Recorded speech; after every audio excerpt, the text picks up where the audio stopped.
every single one of them suffered some conflict and trauma. And so we now, of course now, the advances we've made in helping people have emotional peace and resolution are amazing, and they can move forward with their life. And I can tell you story after story. And you actually do that in your clinic? Yes. As a matter of fact, tell them where your clinic is before I forget. Yes, well, my clinic for the cancer side is Cancer Center for Healing, and then we have Center for New Medicine for patients who just want to get healthy or optimized, or they have some mysterious illness that no one can figure out. So we take care of patients with too cold to cancer, or just to be optimized. And by the way, one of my favorite places in the whole world. Yes, and Connealy, yeah. I love it. Orange County is great. I love that area. But we had that conversation before you all came on. Okay, so do you think it's part of a perfect storm? Because I think when we look at, there was always emotional conflicts, all the way back through history, right? That's right. And some emotions more, some traumas even more, with wars and horrific things. But yet cancer is exploding. Is it a perfect storm? What's happening? Why is it exploding the way it is? Well, lots of different reasons, and we talked a lot about that. I spent 5 hours talking about that to doctors yesterday, and we talked about emotion, and I think, unfortunately, there's a lot more emotional turmoil because we have deterioration of the family. So the family unit is being lost, and so the stress that, because I have so many young people, I have 20-year-olds, 22-year-olds, 23-year-olds, very young people who have a very serious form of cancer. And so I believe that connectedness, the complete disintegration of the family. I mean, I'm not the only person that talks about it. Lots of people talk about it. I'm one of 6 kids, so back then, a long time ago, though, that we all hung out together all the Sure. time, and we hung out with nature all the time. Now, kids are isolated, they're on video machines or cell phones and all these other things. Now, we talk about the other causes of cancer. Our food has dramatically changed. We have a lot of genetically modified food. The nutritional values of the food has changed quite a bit.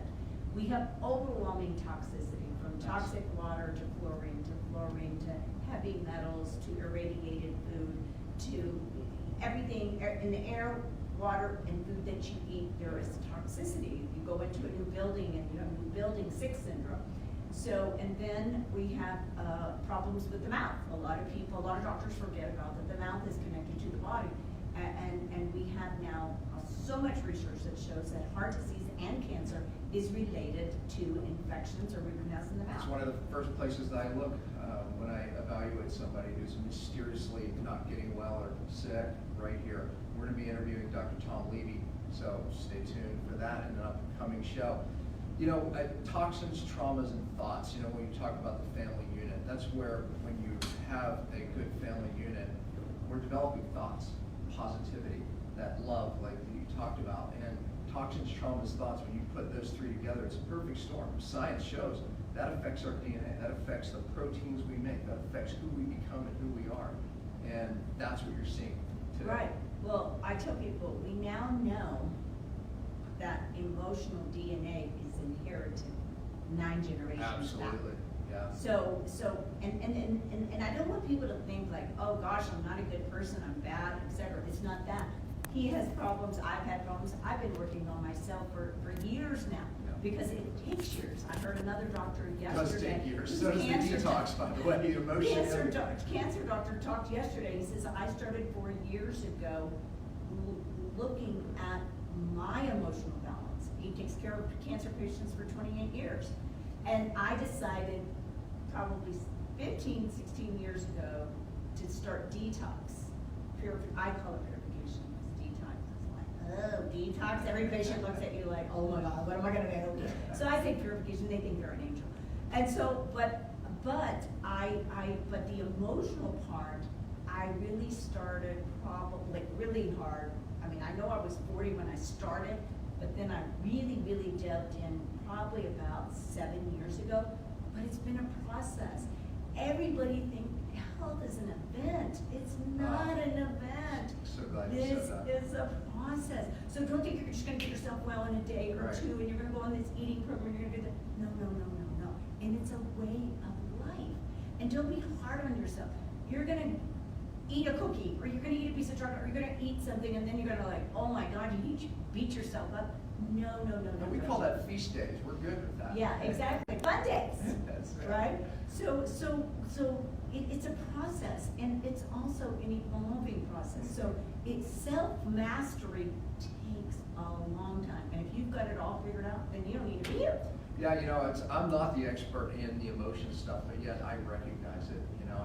I'm the expert in chemical detox, which you use cytodetox. You're a big fan of cytodetox, which they all know. But the emotional stuff, you have to put it all together.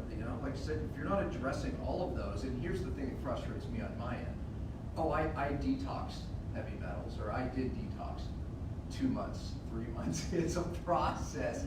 My goal is to teach you the process so you continue. No different with the emotional stuff, right? In our Right. thoughts, we have to keep that progression going if we're going to beat the odds. I want to talk about what you do in our clinic because, well, first of all, let me back up because I think about the viewer right now is saying, well, wait a minute, first of all, what tests can I get done if I want to make sure I don't have cancer or prevent cancer? So what testing is good, or what testing even if you have cancer? So let's start with tests, and then I want to talk about some of the things that you're doing in your clinic that are completely different that they need to know about. Okay, well, that's a good Testing. question. That's a great question, because I tell people, if a doctor's not testing, he's guessing. And so we do lots of investigative work. And so let's talk about that. So a lot of my patients today, now, because cancer is in about 1 in 2 men and 41% of females, I tell people it is a national emergency. Absolutely. Prevention never sells because people think, well, I feel great. It doesn't sell. It I feel never great. sells. No one thinks they're going to be the one. You would believe how many patients go, gosh, Dr. Connealy, I was running 6 miles a day. I live life. I did this. I did that. I feel great. And then all of a sudden, their life changed. 1 second changed their life. I don't want you to be that.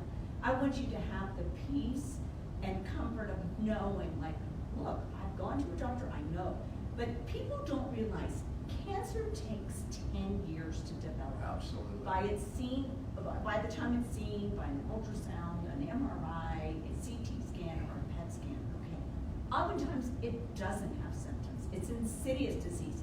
Not even fatigue. Right. People have to say, because you can feel perfect and be developing cancer right now, only to come out 5-10 years from now. Exactly. Yeah. And so even heart disease, because the top 2 killers are heart disease and cancer. So when I see a patient, I make sure you don't have those 2 problems. The third is probably doctors. So that's not probably it, is it? well, no, because the doctor of today, they're really smart and brilliant, but they have to learn the new modern way of taking care of patients. And so I have gone back to school because what I learned in school, can you imagine, would you use a cell phone that came out 30 years ago? No. You're going to use the cell phone that does a million different things, You mean right? like the ones that look like little bricks? Do you remember Yeah, those? no, boxes. Yeah. Okay, I'm older than you probably. It's the boxes. So it was a huge box and sat. I remember the brick. That's the one I remember. It was like this fat, that high. Oh, no, mine was way bigger.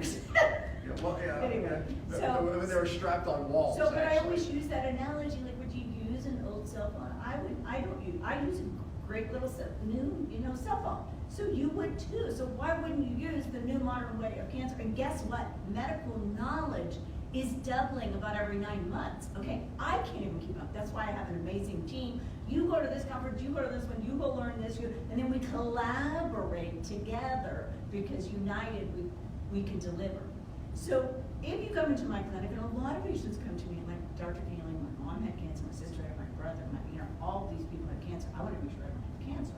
So first of all, I do all the blood testing because let's face it, I need to make sure that everything's good, not just that you don't have cancer, but I want to make sure, is your liver working, your kidney working, do you have high sugar, do you have good vitamin D levels, do you have inflammation, does your thyroid work, do all the other hormones work, because hormones are the natural drugs. Everybody thinks hormones, oh my God, I'm going to get cancer. No, hormones are the natural drugs to your body. And so, are you toxic? Are you nutritionals? Do you have the right nutritions? Do you have the right antioxidant? What does your gut look like? Do you have bacteria? Do you have fungus? Do you have parasite? What does your mouth look like? So I go through an exhaustive list, and obviously this is not accomplished in one visit. But if you want to be well, I need to address you from head to toe, not just your heart, not just, I zone in, I'm your quarterback for making sure that everything